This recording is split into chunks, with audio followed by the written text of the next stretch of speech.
What's going on, everybody? Jim here from Clockwork Industries. Welcome back to another Clockwork gaming video for Diablo 4. I wanted to go ahead and do an updated video. I've made some changes to the build. We also hit level 100 finally. Obviously, I've been taking my time. I wasn't really rushing to 100. Endgame pretty much starts at 70. As soon as you get into World Tier 4, you're not really going to get much higher item power gear. That's something I'm going to talk about in another video where I'm going to break down a few things about the game and compare it to some other games and go over some ideas for helping the upward mobility once you get to tier 4. But this video is just going to be all about the build, some changes I made. We're still rolling with Frostburn. I don't know how long this is going to work for, but I do think this is going to be something that can be viable all the way up through like tier 70s. I think I'm just going to have to start working on like min-maxing some of these other stats, looking for what I can remove from the build and then add. And it's really going to boil down to stat-wise and potentially some new paragon things. I reworked my whole paragon board. I'll have a link for the D4 planner on Maxroll in the description if it lets me, because it's a newer channel. It really won't let me put links in the description yet. And yeah, so if I can, I will. I'll figure out how to do that. I don't know how I'm going to make that work if they don't, but maybe I could put it in the pinned comment, something like that.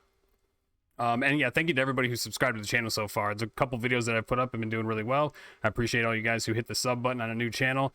Really motivates me to keep making these videos, and I look forward to doing that. So what I'm going to go through here is, in the last video, I was using Cowl of the Nameless, which gave me more lucky hit chance. And I kind of realized I already got like 75 to 80% lucky hit, depending on the skill that I use. Puncture, I think, has like 44 or 46, and Twisting Blades has 44. Shadow Step has like 133. Let's see, Dash has 33. So like they already have pretty high lucky hit chance there, and I think I have like 35 on my gear alone, so it puts me around like 75. With that, I had 100, but I noticed that like I'm still freezing these mobs, and the CC spread one is going off like crazy anyway, so it works out pretty well. So the main changes that I made since the last build was putting a new helm on. I got 4 to poison imbue, cooldown reduction, max life, max armor, maybe a little bit tankier. Also put the imprint on it for 20% damage reduction for 4 seconds from the basic skill. I'm always using that. It works out good here. So I got a bunch of damage reduction out of this, more armor, more life. And then everything else is the same. I still got the armor here. And then I add the one thing that is new as well as my neck. I still want to find a better one because I don't like the impetus passive, but I got more damage reduction, movement speed, and my imbuement skills. I would love to have like cooldown reduction on here instead of the impetus passive maybe, or some other stat like that. That's pretty much where I'm at. Everything else is about the same. The boots have a 46% chance to spread crowd control. The other big thing I made a change of, and we'll start getting into the abilities, I dropped jeez, drawing a blank. Oh, I dropped Dark Shroud for damage reduction because those things are getting knocked off. There's so much like small hits, little hits that just knock those things off instantly, and I ended up going with Dash. And the reason I went with Dash is, over on my character, when I swapped necks, I ended up going with this imprint, the Cheats Amulet, which gives you 33% basically damage reduction from crowd controlled enemies. So when you use a Dash puts a slow on the enemies, and then when you go back through them again, they're dazed. So right off the rip, 35% damage reduction. With Dark Shroud,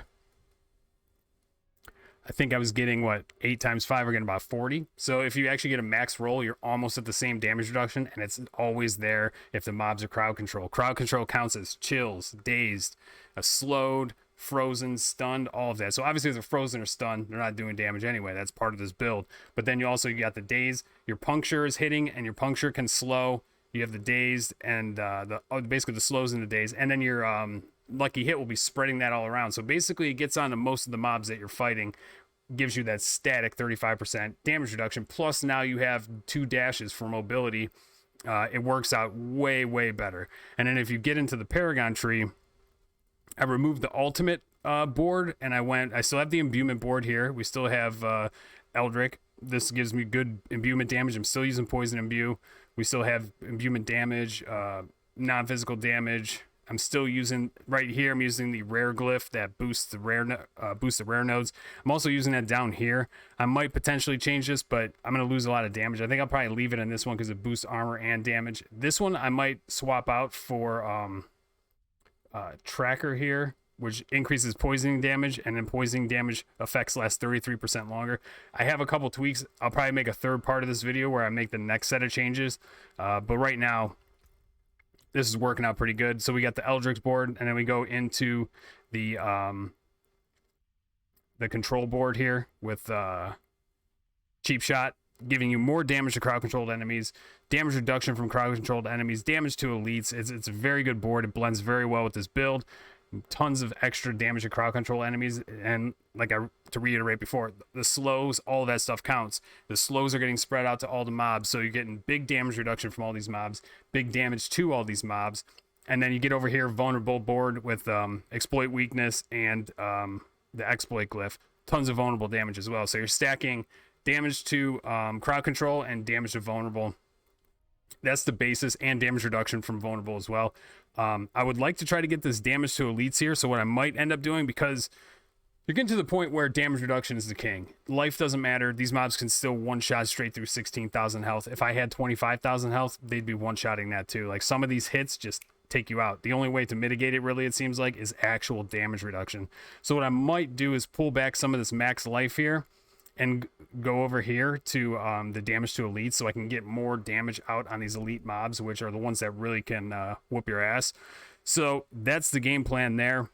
The biggest change was going from Dark Shroud to Dash, having raw damage reduction across the board there, and everything else is pretty much the same. Now, some potential ideas that I have going forward.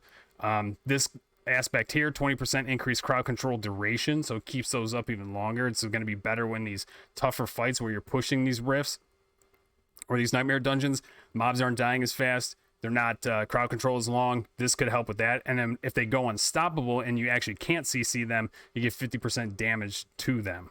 This is a max roll one here. And then the other one I want to look into is this imbuement skill have increased potency.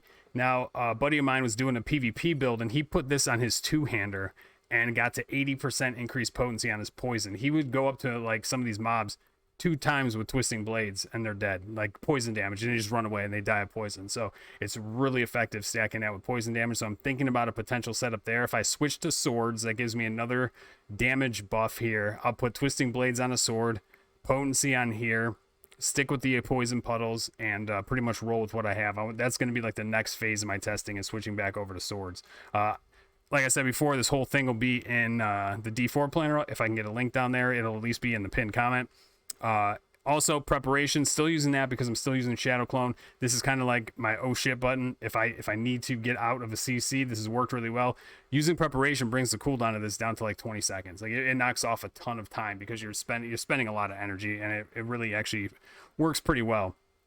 I think I would like to have Inner Sight, but the other option for Inner Sight is using like the aspect that makes me unstoppable, and I would have to put that on something like my neck, which would remove the damage reduction bonus that I have on the neck, just to get less cooldown in there. Because once you get into these higher nightmares, like you get CC'd and you can't get out of it, you're gonna die. I mean, you want to do your best to avoid it, but sometimes there is no avoiding it.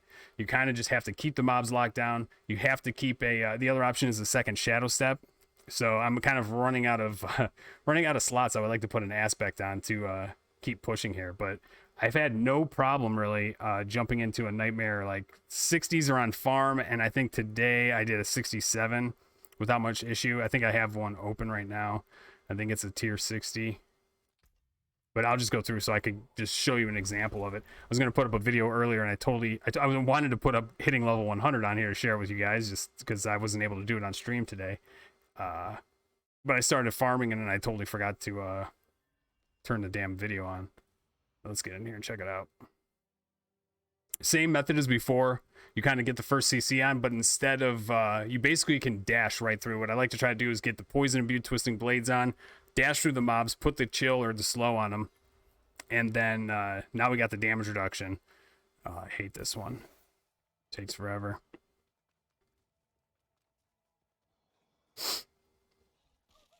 But basically, and then you start the rhythm here. Now all these mobs,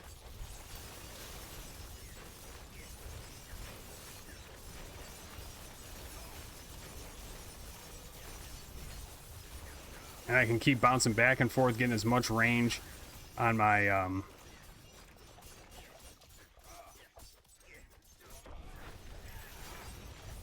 twisting blades as possible. Lots of good damage reduction.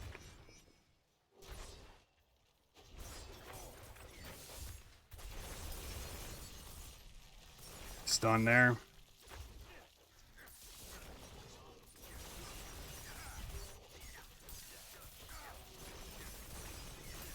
We got big chain freezes.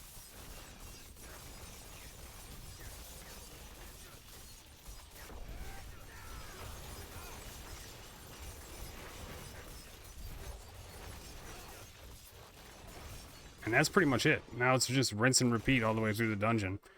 Pretty solid packs of elites. If you can keep the rhythm up, it's just basically timing and kind of rolling through your rotation. Get them slowed with the dash. Like even when I jumped off there, I forgot to get the twisting blades off first before I dashed through. But get that dash through, get the slow on all of them, get another twisting blades popped off, dash back through them, fight them there for a little bit, get some rotations in, shadow step to the other side, twisting blades through there. As long get good range on twisting blades to maximize the damage on that, especially if you got the poison and Imbue on there. It hits really hard and gets a lot of good poison on them. But yeah, so far it's been working. I'll probably be streaming D4 again this weekend, so if you want, I'll have a link to the Twitch. If I can't get it in the description, I'll put it in the pinned comment. But I'll be streaming D4 this weekend. In the mornings around 9 a.m. is when I start. And I'll be trying to probably push some nightmares and see how far we can go. I think we can get over a 70. I did the 68 no problem, or 67 no problem, with no deaths. It was just being calculated, and I think if we get the right riffs, I can push to 70 with the right set of mobs and aspects. But I don't know how much further we're gonna be able to go. That's where I'm gonna start fine tuning with trying to get like perfect rolls on pieces of gear. Potentially, I think with like the best rolls on my gear. I still have some sloppy rolls, and I think potentially tweaking the paragon board, try to get more damage to elites, maybe a little bit more damage reduction if I can. Might be able to get up to an 80. We'll see how it goes. Definitely need some better gear. Make sure all the rolls are perfect and they only focus on exactly what I'm going to be using. But I can see why the builds get very specific if you want to push it. Like if you want to min-max that build and see how far you go with it, you're not going to really be messing around with multiple builds.